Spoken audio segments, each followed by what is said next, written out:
espero que estejam todos bem nessa sexta-feira. Aqui pelo sul, o clima já tá super mais friozinho, tá a cara do outono. E eu tô feliz de voltar aqui. Bom dia! Eu tô feliz de voltar aqui para compartilhar com o pessoal aqui no Insta e no YouTube. Eu peço desculpas pela confusão de onde eu tô olhando, eu acho mais fácil, eu vou ficar sempre meio de lado para uma câmera e de frente para outra, para não ficar preocupada de onde é que eu olho. Então, pessoal do YouTube, eu tô de olho em vocês também, mas eu vou olhar mais para outra câmera. Então, eu tô aqui hoje para voltar para as nossas lives de sexta-feira e a gente vai começar hoje falando um pouquinho sobre as bases da astrologia védica. Como sempre, faz parte dessa filosofia e da cultura, os mantras, né? Eu vou começar com os mantras pra gente focar a nossa atenção e se livrar dos obstáculos para o conhecimento chegar até nós. Então, se você puder juntar as mãos na frente do peito, relaxar o ombro.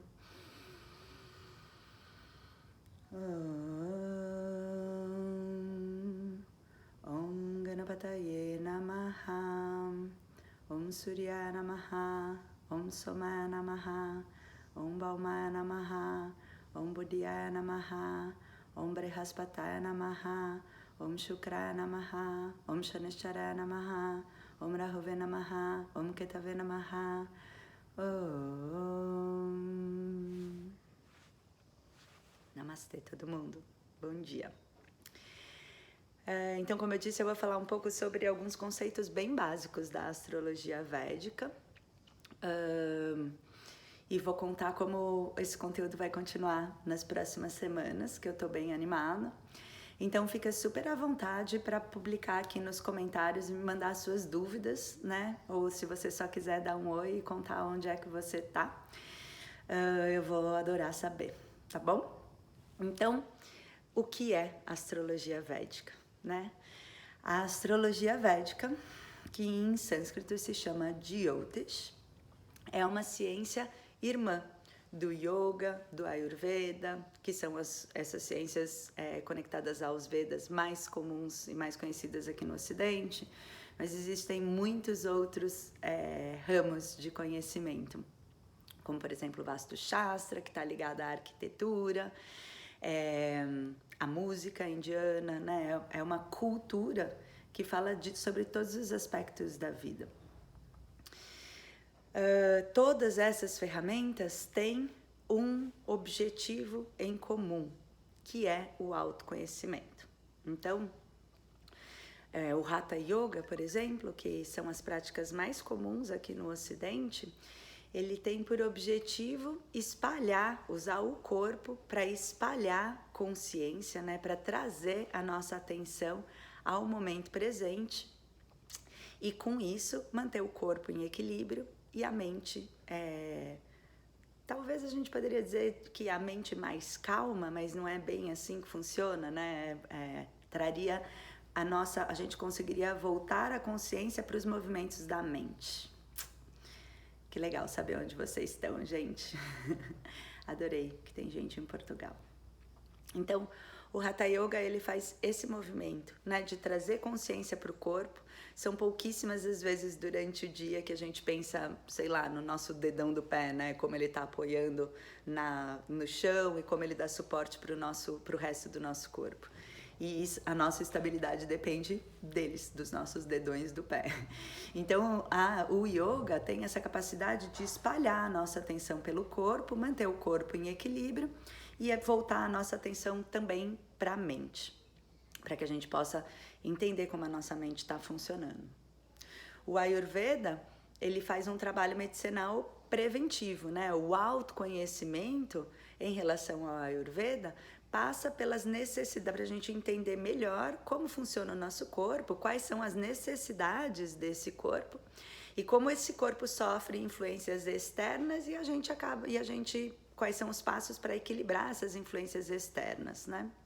Então, O Ayurveda também ajuda a gente a entender melhor o nosso corpo, o que ele precisa pra gente ter esse autoconhecimento. E quando eu falo corpo, isso sempre envolve a mente, né? Todas essas ciências enxergam a mente como muito semelhante ao que a gente fala que é um órgão, né? A mente como sendo um órgão do nosso corpo. O Jyotish, ou a astrologia védica, como essas outras duas ciências que eu citei, fala principalmente... Oi, Pri! Adoro ver a galera que passa a semana inteira me escutando, a gente estuda juntos e daí aparece por aqui também, é uma alegria. Então, como eu estava dizendo, como o Jyotish ajuda nesse percurso do autoconhecimento, né? A astrologia védica, ela ajuda a gente a ter clareza sobre as nossas ações. Principalmente como as nossas ações geram resultados que depois de uma quantidade de repetições acabam se transformando em padrões. E daí a gente, quando tem clareza desses nossos padrões, a gente tem a possibilidade de escolher se esses padrões são padrões benéficos e a gente quer manter esses padrões ou ainda reforçar esses padrões, e ajuda a gente também a enxergar como determinados padrões ou determinada forma de agir não servem mais pra gente, né? Estão colocando a gente em situações que a gente não quer repetir. Por exemplo, né, o que significa esses padrões? É muito importante a gente ter entendimento sobre isso, porque nós somos seres de padrões, né? Somos formados por padrões. E esses padrões sempre são limitantes, sempre fazem com que a gente diminua a nossa clareza sobre todas as opções. Então, por exemplo, se você começa a meditar todos os dias, por exemplo, você vai perceber que depois de um tempo meditando todos os dias, na hora que você senta para fazer a sua prática, quase que automaticamente a sua mente se acalma, né? É muito visível isso para mim. Eu medito de manhã cedo, então é uma hora em que a casa normalmente está em silêncio e a minha mente ainda não está muito perturbada, porque eu acordo e faço as limpezas do corpo e vou meditar. Mas é muito visível para mim como só a postura, como o corpo entende que na hora que eu sento nessa postura de meditação, a mente já sabe o que vai acontecer. Então os pensamentos eles começam a se acalmar. Sempre tem um esforço para isso, né, na sequência, mas esse primeiro momento é muito visível para mim, porque já é um padrão, né? O meu corpo, da minha mente, já entendeu que de manhã cedo eu vou me esforçar para acalmar as flutuações dela. Então, esse é um padrão.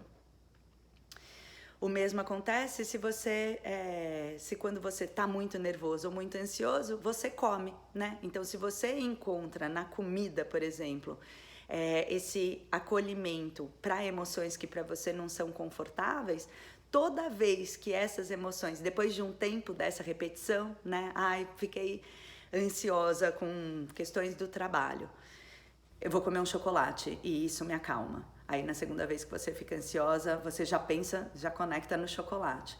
Na terceira vez você não tem mais nem opção, né? Vira um padrão compulsivo. Na hora que você está ansioso por algum motivo, você vai direto procurar um chocolate. Então esse pode ser um padrão, né? A gente tem padrões benéficos e maléficos. Escovar o dente todos os dias é um padrão do qual a gente não quer se livrar, né? É bom a gente não conseguir dormir sem escovar o dente, porque é importante para a manutenção do corpo. Então, esses padrões impedem a gente, esses padrões, por melhores que sejam, impedem a gente de enxergar outras possibilidades, né? Então, se eu num momento de ansiedade, por qualquer motivo, eu sentar para meditar ou fazer algum exercício que me ajude a lidar com essas emoções, talvez seja melhor do que comer chocolate. Agora, se eu fico reforçando o padrão do chocolate todos os dias, fica cada vez mais difícil encontrar outra alternativa. Então, a astrologia védica, ou o Jyotish, ele mostra pra gente como as nossas ações do passado, né, como as nossas escolhas pela ação, nos afetam com os resultados, que é onde a gente está agora, né? Hoje, na nossa vida, a gente recebe resultados de várias ações passadas. Então, a astrologia védica é a ferramenta específica para a gente estudar uma lei de organização cósmica que a gente conhece como a lei do karma. Então, a lei do karma é um assunto que eu falei já várias vezes sobre ele, é um dos assuntos que eu mais gosto de estudar e eu adoro compartilhar sobre os pontos que eu estudo. Eu vou fazer outro encontro aqui, em provavelmente alguma das próximas lives, eu vou falar de forma um pouco mais profunda sobre a lei do karma e algumas desses pontos que a gente tem a partir desse entendimento. Mas a lei do karma é basicamente a lei de causa e efeito, né? Toda a ação que você escolhe fazer gera um resultado que você precisa receber, né? Não tem como você não se responsabilizar pelas suas ações, mesmo que às vezes a gente haja como se desse para fazer isso, né? Como se desse para a gente fazer alguma coisa que ninguém tá vendo e daí a gente não vai receber o resultado. Não é verdade, né? Tem sempre alguém vendo, nem que seja só a consciência. Então, as nossas ações são nossas responsabilidades e a gente obrigatoriamente vai receber os resultados dela. É isso que a lei do karma fala pra gente. Então, essas ciências que eu citei e que sempre andaram juntas, né? Nunca um médico ayurvédico não usou a astrologia como investigação da raiz dos problemas ou como parte da solução, né? Elas sempre andaram juntas. Nunca um praticante de yoga usou outro método de autoconhecimento que não fosse, por exemplo, a astrologia védica ou o Ayurveda. Essas ciências, tradicionalmente, elas são ciências irmãs, elas caminham juntas. Então,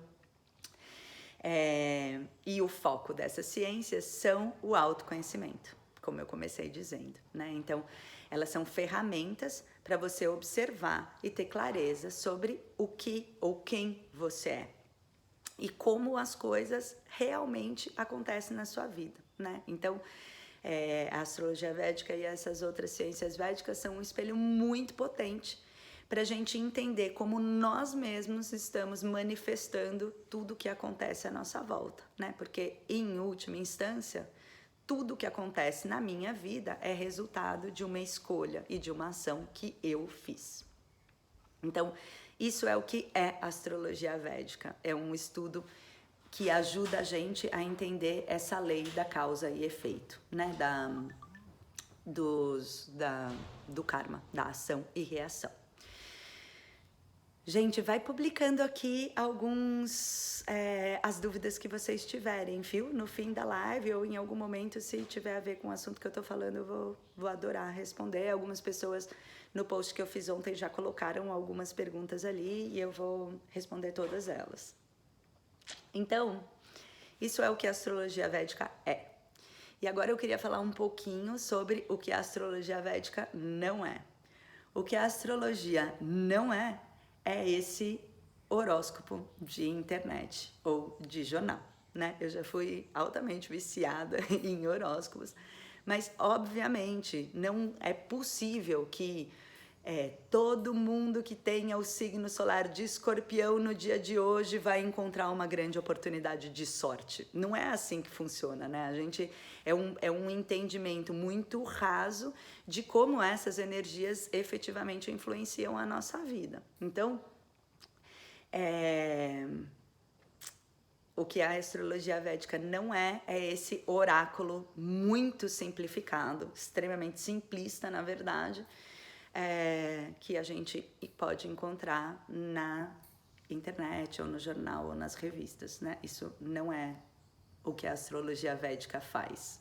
Isso para mim é muito mais parecido com um biscoito da sorte que vem uma mensagenzinha aleatória, porque a pessoa que está escrevendo aquele horóscopo pode ter todo o conhecimento do mundo sobre a astrologia, mas ela não tem nenhum conhecimento sobre o seu mapa. Então, ela não tem como prever o que está acontecendo com você sem ver o seu mapa. A outra coisa que a astrologia não é um único signo. Então, esse conceito que também vem muito dos horóscopos, esses horóscopos aleatórios, né, de jornal e revista, eles usam um único posicionamento do seu mapa para fazer uma suposta previsão, que é o posicionamento solar. Então, quando você fala na astrologia mais comum aqui no Ocidente, que é a astrologia tropical, que você é Escorpião, né? Isso quer dizer que, segundo esses cálculos, o Sol estava em Escorpião quando você nasceu. Só que esse único posicionamento solar também não é o suficiente para falar tanto sobre a sua personalidade, como a gente está acostumado a ler nesse horóscopo mais raso, né? De que Escorpião é muito intenso, sexual e vingativo. Não é, né? Não é todo mundo que tem o Sol em Escorpião que vai ter exatamente essas características. Isso porque a ferramenta principal da astrologia, no meu caso, né, dos meus estudos, a astrologia védica, mas a astrologia ocidental, a astrologia tropical também é assim. A ferramenta principal da astrologia é o mapa natal. Então, a gente não tem como fazer previsões ou um estudo pessoal, né? Eu não tenho como falar da sua personalidade de forma correta e consistente sem estudar o seu mapa natal, só pela data do dia que você nasceu e pelo posicionamento solar, né? Eu preciso saber a data, o local, a hora. É muito importante todas essas informações para você ter ou uma previsão ou uma ferramenta de autoconhecimento que seja consistente. E o que é o mapa natal? Então, o mapa natal é uma representação gráfica, é uma foto do céu no momento em que você nasceu. Eu tenho aqui uma representação artística disso, maravilhoso, que foi o mapa que a Ju, minha aluna maravilhosa, fez para mim, né? Então, essa é uma representação gráfica do céu na hora que eu nasci. Então, tem muito mais do que um único signo, né? Isso porque na hora que você nasceu, o céu inteiro estava te influenciando. Não era só o Sol ou um único signo. Não é assim que isso funciona, né? O céu inteiro contém determinadas informações e tinha uma configuração que impulsiona essas tendências ou esses padrões para você no momento do seu nascimento. Então, esse mapa explica quais são as influências, né? A configuração desse mapa, ou essa foto do céu no momento em que você nasceu, explica quais são as influências significativas que se transformam em tendências e em padrões. E essas tendências, né? Você não tem como... É muito simplificado falar que você tem uma tendência comportamental, né? Como, por exemplo, no caso do escorpião que eu citei, que você é só o tempo todo uma pessoa muito intensa, profunda e vingativa. Todos os seres humanos são muito mais complexos que isso, né? Você se comporta de determinada forma em determinada situação. Sempre é assim que funciona. Então, fazer essa análise psicológica de um único signo como sendo a principal característica de uma personalidade, a partir do posicionamento do Sol, não é verdade. Raramente vai ter que dar sorte para as informações funcionarem dessa forma. Então, o que são os signos? Os signos são constelações no céu que marcam a rota aparente do Sol.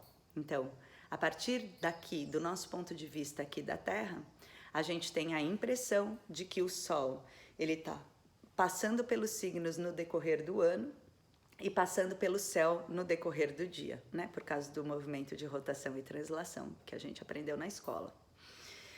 E a gente sabe que não é o Sol que está se mexendo, né? Quem está se mexendo é a Terra. Mas a partir do nosso ponto de vista aqui da Terra, o Sol tem um movimento aparente. E os signos marcam a rota desse movimento aparente do Sol. Então, são constelações que estão no céu. E todas elas estavam no céu no dia que você nasceu, né? A constelação de Peixes não sumiu do céu para você nascer. Então, todas essas constelações te influenciam de alguma forma com maior ou menor intensidade, né? Todos esses signos estão presentes na sua personalidade, com maior ou menor intensidade e de diferentes intensidades também no decorrer da vida, né? Tem épocas em que a gente é mais pisciano e tem épocas que a gente é mais virginiano. Então, aquilo que a astrologia considera como sendo o seu signo, talvez seja um signo proeminente, realmente, e talvez você se reconheça nessas características, mas eu garanto que você também vai se reconhecer em características de outros signos, né? Se não o tempo todo, como padrão de comportamento, com certeza absoluta em determinado momento da vida. Então, a astrologia, o mapa natal, não é formado de um único signo e nem de 3 signos, porque também quem dá o próximo passo em estudar astrologia acaba estudando o signo solar, o posicionamento da lua e o posicionamento do ascendente, né? Normalmente as pessoas param por aí. Mas então o que eu quero contar para você é que não são só esses 3 signos que têm importância, né, na sua vida. Todos os signos têm determinadas importâncias. Então, o mapa natal, o que a gente estuda, em vez de estudar um único signo com base no dia em que você nasceu, a gente estuda 3 camadas de informação, né? 12 casas astrológicas, 12 signos e 9 planetas. Todas essas informações se misturam ou se configuram de uma forma específica para trazer a sua personalidade, né? As suas tendências e os seus padrões. Então, essas 3 camadas são, a primeira camada, as casas astrológicas, que são 12 casas. Elas representam as áreas da vida.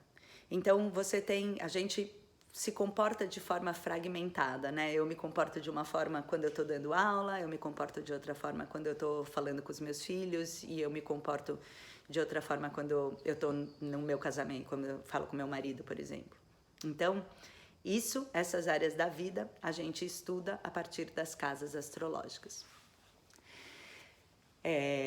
As casas astrológicas, então, essas áreas da vida são o nosso corpo e a nossa personalidade, a forma como a gente lida com a nossa família onde a gente nasceu, a nossa comunicação, o que é estar em casa pra gente, a nossa criatividade, como a gente lida com os problemas, como a gente lida com os relacionamentos, como a gente lida com as transformações, como a gente se posiciona em relação aos estudos, né? Você gosta de estudar e estudos é uma coisa importante e você leva uma vida acadêmica ou os estudos são importantes de outra forma. O nosso trabalho, a nossa capacidade de alcançar aquilo que a gente deseja e a nossa espiritualidade. Então a gente estuda esse mapa de forma segmentada. E em cima dessas áreas da vida, dependendo da hora em que você nasceu, a gente coloca os signos. Então, os 12 signos que você já está acostumado dos horóscopos, eles se encaixam em áreas da vida. Então, todo mundo em alguma área da vida é geminiano. Todo mundo tem gêmeos no mapa. Então, tem áreas da vida, talvez você seja geminiano e você goste de se relacionar e de trocar informação, dentro da sua família, né? A sua família é festeira e gosta de fazer e gosta de se reunir e de conversar. Talvez você seja geminiano no seu trabalho, você seja comunicador. Talvez você seja geminiano no conhecimento e você compartilha o conhecimento ou quer saber de tudo um pouco, né? Então, todo mundo tem todos os signos no mapa, normalmente mais conectado com uma área da vida específica. Então, essa é a segunda camada de informação. A primeira camada de informação são as áreas da vida que ganham tendências ou personalidades a partir dos signos. E os planetas determinam como essas energias do signo vão te influenciar. Então, o fato de você ser escorpiano no trabalho, por exemplo, possa fazer com que você vá a fundo e tenha um conhecimento que seja inacessível para outras pessoas, mas também possa fazer com que você seja invejoso e vingativo no trabalho. Então, como essa energia está funcionando na sua personalidade depende do posicionamento dos 9 planetas. E é isso que a gente vai encontrar no mapa astrológico. Então, se eu comecei falando que a astrologia serve para a gente entender os nossos padrões comportamentais ou as nossas tendências de personalidade, por que é que a gente olha para o céu para entender isso? E os textos clássicos, né, o que a astrologia védica conta pra gente, é que esses planetas que a gente estuda no mapa natal e que distribuem a energia de determinada forma, eles são a engrenagem da lei da causa e efeito, né? Eles captam a informação de determinada ação que você faz e determinam, a partir de um cruzamento de informações mega, assim, tipo o maior computador do cosmos, ele faz essa informação, os planetas, eles fazem o cruzamento dessas informações com todas as ações que você já fez, e te mandam o resultado perfeito para essa ação, né? Eles calculam, você faz uma ação e os planetas calculam qual é o resultado perfeito e justo para a ação que você acabou de fazer. Como esses planetas, eles têm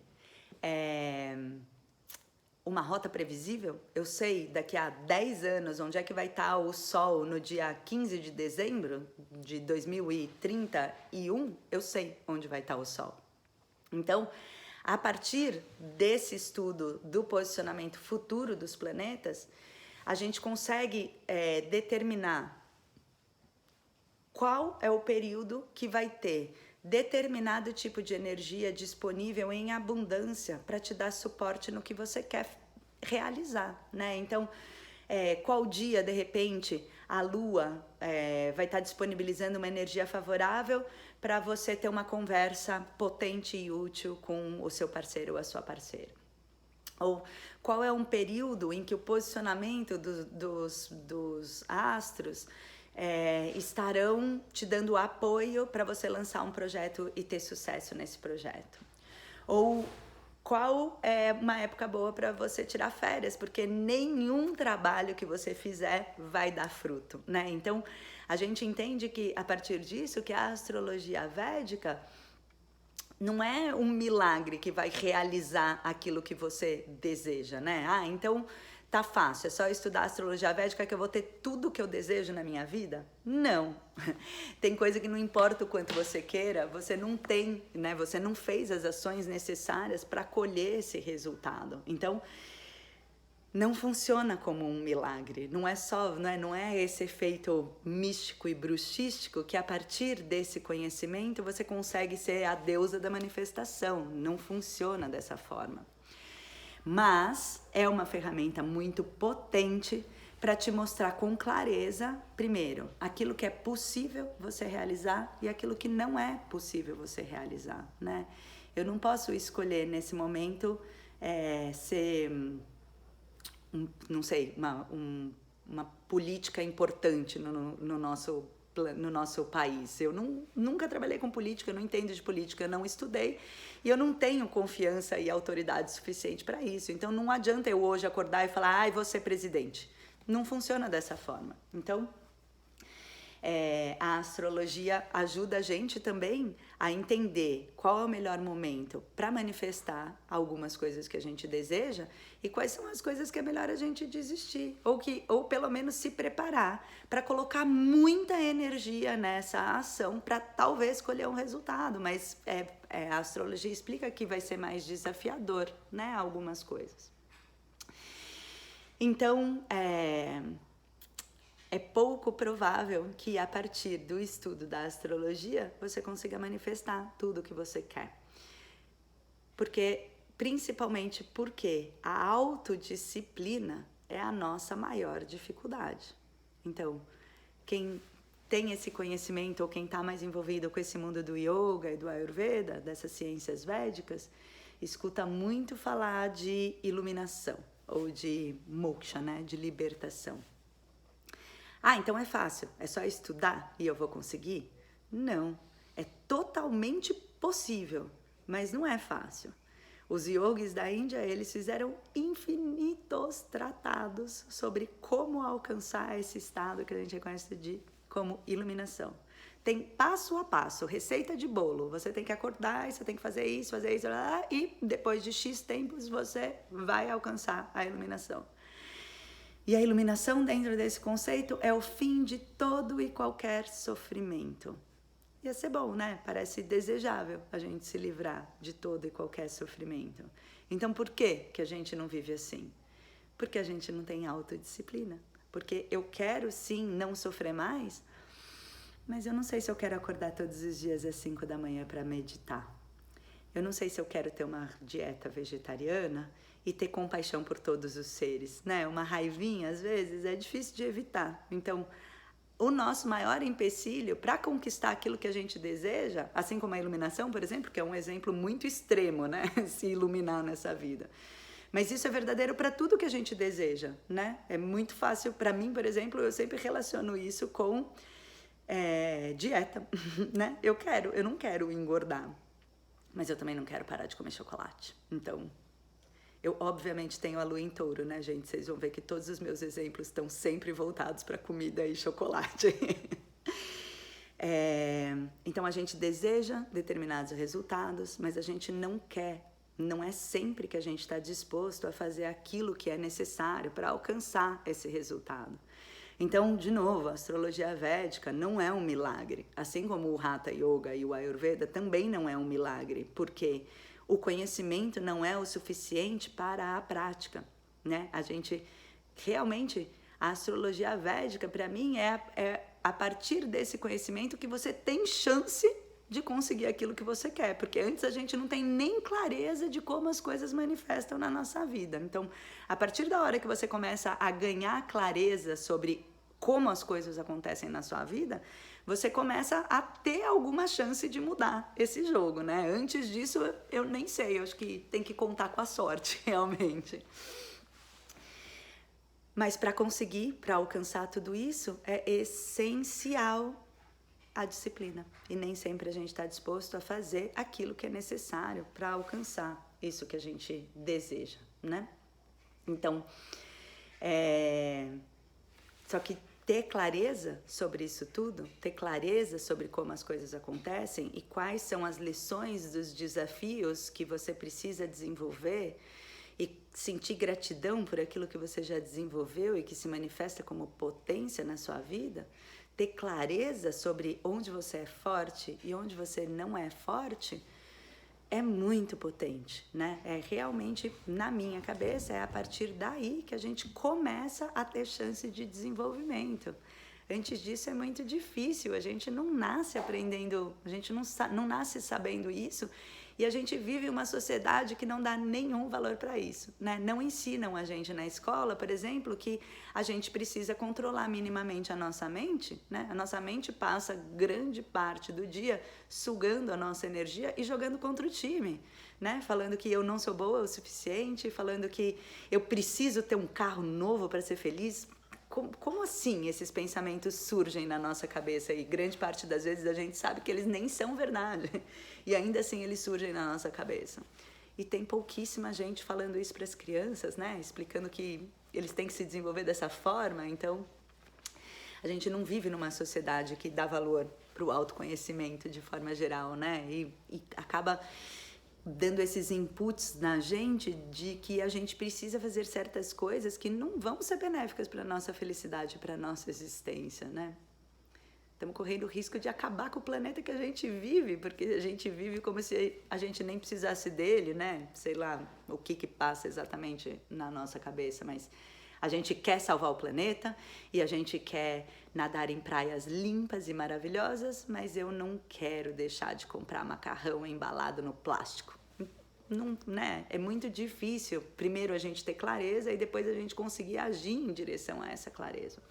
E é nesse ponto que realmente essas ciências védicas e com mais objetividade a astrologia védica, que é o nosso assunto de hoje, pode te ajudar.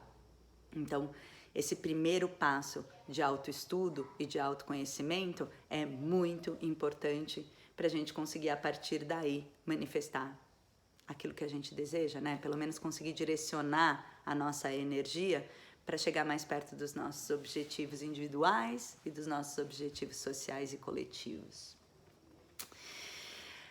Eu vou dar uma olhada aqui nas perguntas de vocês.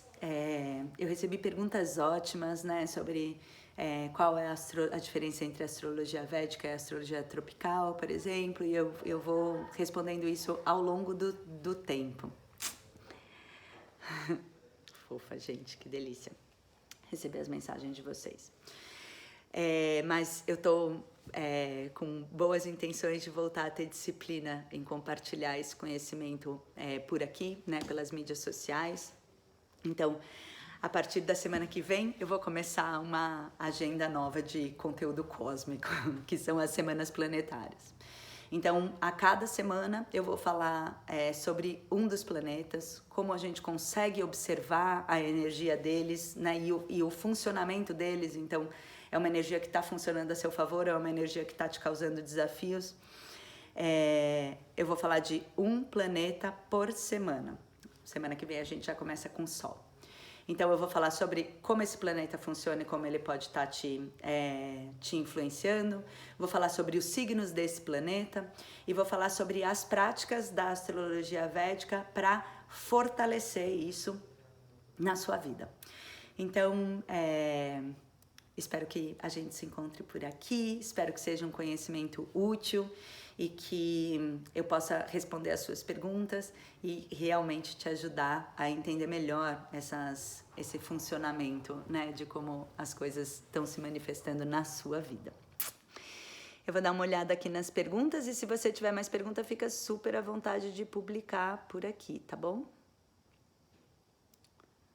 Eu tô com a camiseta branca aqui em cima da letra branca e fica difícil de eu enxergar.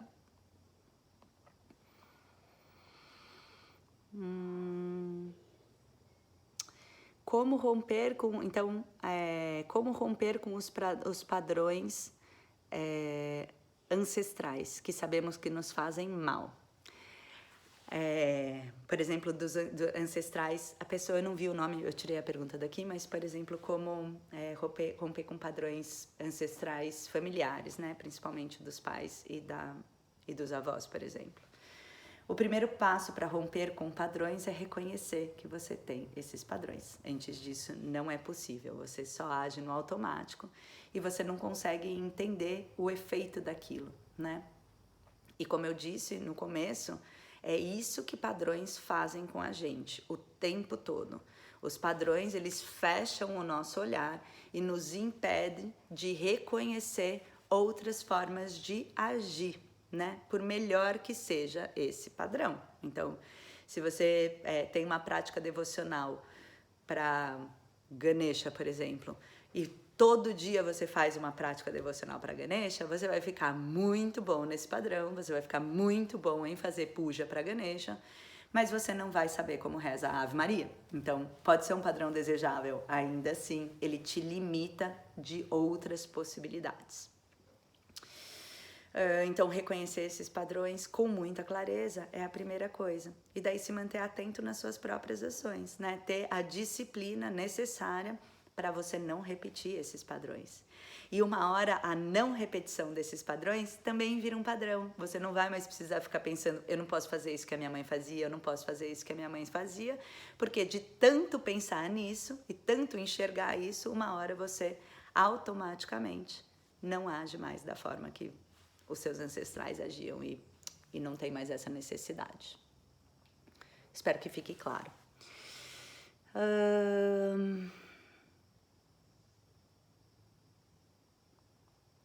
Ai, a Lu, fofa.